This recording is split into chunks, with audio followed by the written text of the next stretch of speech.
got some stuff to talk about.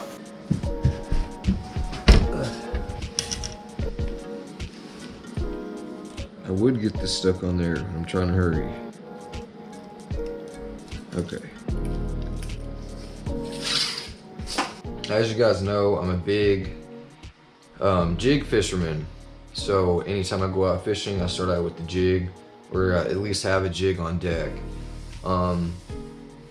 And then to support my jig, I almost always have a jerk bait and then some type of crankbait, whether that be square bill, you know, a mid-depth crankbait, or even, you know, a lipless crankbait or something. Oh, also, before we even start really getting into this video, I'm just now coming out of COVID. Yep, I caught it, you guys. Rona, caught the vid. So I wanted to go ahead and get my top 5 winter bait videos out, because who knows? You know, I'm down here in southern Oklahoma, so, you know, a lot more northern folks, you guys might be still having cold weather patterns that could still relate to this, and even moving into spring, I'd imagine, if your water's still cold and whatnot, water temps are still cold. So let's go ahead and get into it. So first off, let me find my rods here, make sure I got all my rods so I can show you guys. Damn this. Jig rod. Here, I mean, this is my normal crankbait rod. This is like a 6/8 medium heavy, fast tip. It's pretty limber. I don't know, Lew's has a really forgiving action. We'll put it that way. For a medium heavy, this makes a great crankbait rod, even with the fast action tip. I've caught a lot of fish on crankbaits with this rod, and it works, dude. You don't necessarily have to throw a medium heavy, get away with the medium action rod. Basically, you want a kind of wimpy rod with the really nice jiggly tip. You don't necessarily have to drive the hooks in on a hook set or whatever. So whenever you're crankbait fishing, you're rolling it, and then you just kind of lean into it and keep reeling. And the limberness of the rod helps keep that fish pinned, because if it's a really stiff rod, you're just going to have so much force against those treble hooks, and it can come unpinned. So like I said, this is my crankbait rod. So this year, I threw a lot of crankbaits, figured out a lot of different stuff. Some of my favorite crankbaits right now, this one is one. Let me scoot this camera up just a little bit more. So this is actually one of my favorite crankbaits now. This is a Bandit 200, I believe. Maybe it's a 300. I want to say it's a 200 though. The other one that's similar to this are there's Bomber 4As, I believe. Those are good crankbaits, same style, body, and pretty much the same bill and everything. So I just discovered the whole Strike King XD series this year. So I threw like my first 6XD and some 3XDs. I caught fish on 3XD. That's actually another one of my favorite crankbaits now that I mention it. I don't think I have it out anywhere. Anyway, Strike King 3XD. Those are great crankbaits, another mid-depth. I think they dive a little bit deeper than this one, but not by a whole lot, a couple feet or so. Let's see, moving on. Talked about crankbaits. Let's go ahead and get this out. This is another staple. All right, so jerk baits. Everybody knows, you know, wintertime jerk baits are just a thing because the bite slows down. A jerk bait, or, you know, working a crankbait sometimes and ripping it and jerking it can cause a reaction. And sometimes they'll just eat it just because reaction, they have to. It's in their nature. I don't really know what all to say about jerk baits. I'm throwing this on a 6 also. No, this is 610, I believe. Or no, I got that backwards. This is the 6.8. This is the 610. Sorry. So, whoops. 610 for the crankbait rod. 6.8 for the jerk bait. Doesn't necessarily have to be that length. It's just the ones that I like to throw. Actually, to be honest, this isn't even a jerkbait rod. This is a 6.8 medium heavy Falcon spinnerbait. Actually, it's a Jason Christie spinnerbait square bill rod. So it's pretty versatile. You know, you can throw jig or not jigs or jerk baits, spinner baits, square bills, crankbaits, lipless crankbaits. Anyway, that's mostly what I like to throw on these are treble hook baits. It's a medium heavy, but it's a really nice bendy action. I would say it's probably more bendy than my my actual crankbait rod, but I don't really like jerking with that rod, so that's why I got this on this. I don't know, it just seems weird. It has a fast tip, and you can feel it when you're jerking, but whenever you're working a fish on a crankbait, you can feel that give that you need. Let me know what you guys think about these rods. This is a Lew's Speed Stick Xfinity. It's a Falcon rod. If you guys have fished any of those, you know what the actions are like. Let me know what you think about them. But that's what I do. Crankbaits on the Xfinity.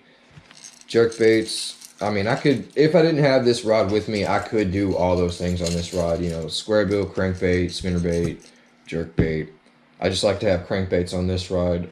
Let's say if I want to throw a 6XD, I could definitely do that.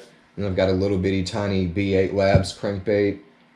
You might have seen it in my old Monster Bass video. It kind of looks cartoony, but I really like it. I don't know what it is about it. Crankbaits, jerk baits, that's what I do with these. Both of these are outfitted with fluorocarbon, probably like 10 pound, I believe. And then here we got this rod right here set up with top water, but it's not really the bait that I want to talk to you guys about. More or less, I got this rod out because I want to talk about chatterbaits. If you guys didn't fish chatterbaits this winter, definitely might want to pick one up this spring. Not everybody's weather is going to change all at once. So if you're a more northern guy, of course, you already know it's going to take a little bit longer for everything to heat up and the bites to start changing and what have you. Down here in the south, we get to throw a lot of warmer weather baits pretty early, and this is one of them. So this winter actually had some pretty frigid temperatures out. Still managed to get on some chatterbait bites though. It's something that I'm definitely still working on, you know, the whole chatterbait fishing thing. But I've caught quite a few fish on it already. It's not like it's new to me or anything like that. It's just working on different techniques and figuring out when it's better versus a jig or a swim jig.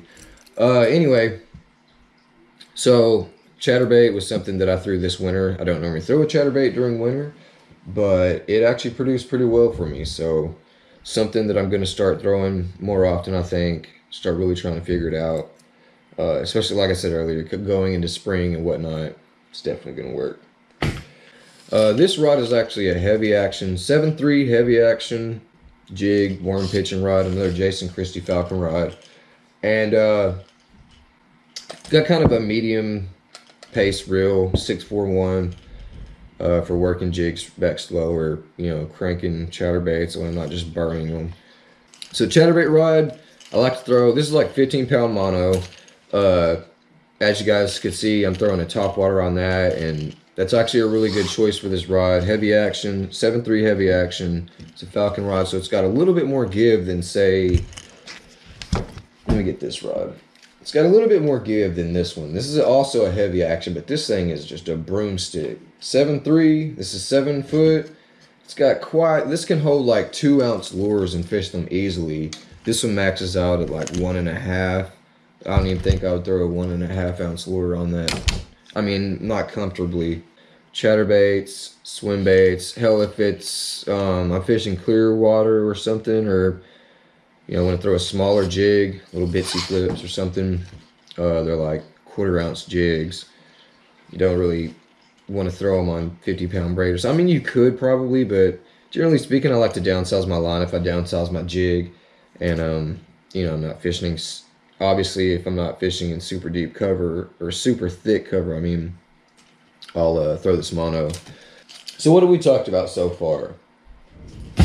Jig, jerkbait, crankbait, chatterbait. Last but probably not least, especially for a lot of a lot of folks this winter, I'm sure. When the bite gets really tough and the jig, jerkbait, crankbait, and the chatterbait didn't work, I broke out. Well, I don't have it on here. I feel dumb now.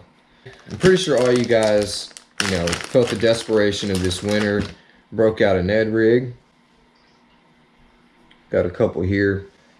You guys haven't seen already, I've used it in several of my older videos. You want to drop down, check out some Ned rig content. I'm sure I have a video on them. I haven't released a new one on them in a little while, so I'm maybe due for one. But anyway, these are some Ned rigs. They've got, actually, as you can see, they've got weedless heads. A lot of the areas that I fish have a lot of grass in them and stuff. So that's pretty much what I would do. I'd throw these little weedless heads, keep you from getting all hung up in the grass. And you do have to kind of set the hook on them a little bit. Let's talk about rod though. This is another Xfinity rod. These are just cheap, pretty decent rods. Well, I say cheap, but they're not super cheap.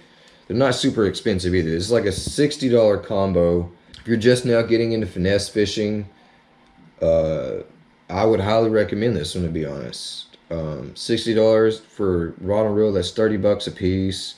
You can throw all kinds of stuff on this. So again, this is what I throw my Ned rigs and my drop shots on.